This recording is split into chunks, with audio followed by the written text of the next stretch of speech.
இந்த காணொளியை தொடர்ந்து பார்க்கறதுக்கு முன்னாடி மறக்காம தமிழ் ஜனம் சேனலை சப்ஸ்கிரைப் பண்ணிடுங்க.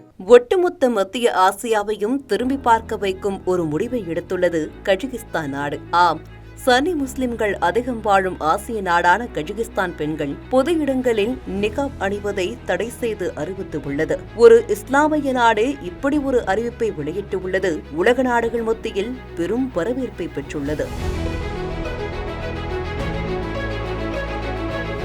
ஈரான், ஆப்கானிஸ்தான், சவுதி அரேபியா உள்ளிட்ட நாடுகளில் பெண்கள் பொது இடங்களில் கண்டிப்பாக முகத்தை மறைத்து நிகாப் அணிய வேண்டும் என்ற சட்டம் நடைமுறையில் உள்ளது. இது தவிர சோமாலியா, பாகிஸ்தான், நைஜீரியா, ஏமன் உள்ளிட்ட இஸ்லாமிய நாடுகளில் மெல்ல மெல்ல இந்த நடைமுறையை செயல்படுத்த முயற்சித்து வருகின்றனர். இந்த நிலையில்தான் பிரான்ஸ், பெல்ஜியம், ஆஸ்திரியா, நார்வே உள்ளிட்ட ஐரோப்பிய நாடுகள் நிகாப் அணிவதை தடை செய்து அறிவித்தன. ஆனால் அது ஐரோப்பிய நாடுகள் என்பதால் அந்த தடையில் பெரிய ஆச்சரியம் இல்லை. இதற்கு மத்தியில் ஒரு இஸ்லாமிய நாடான கஜகிஸ்தான் பொதுவெளியில் பெண்கள் நிகாப் அணிய தடை விதித்து அறிவித்துள்ளது உலக நாடுகள் மத்தியில் பெரும் ஆச்சரியத்தை ஏற்படுத்தியுள்ளது. முழுவதுமாக முகத்தை மறைத்து நிகாப் அணிவதால் குற்றச் செயல்கள் நடைபெறுவது அதிகரித்து வருவதாகவும் கஜகிஸ்தான் கலாச்சாரம் முகத்தில் நிகாப் அணிவதை ஏற்கவில்லை என்றும் கூறி அந்நாட்டு அதிபர் கசிம் இந்த உத்தரவை பிறப்பித்துள்ளார். மேலும் இது போன்ற பல்வேறு சுவாரஸ்யமான தகவல்களை தெரிஞ்சுக்கிறதுக்கும் தமிழ் ஜனம் சேனலை மறக்காம சப்ஸ்கிரைப் பண்ணிக்கோங்க.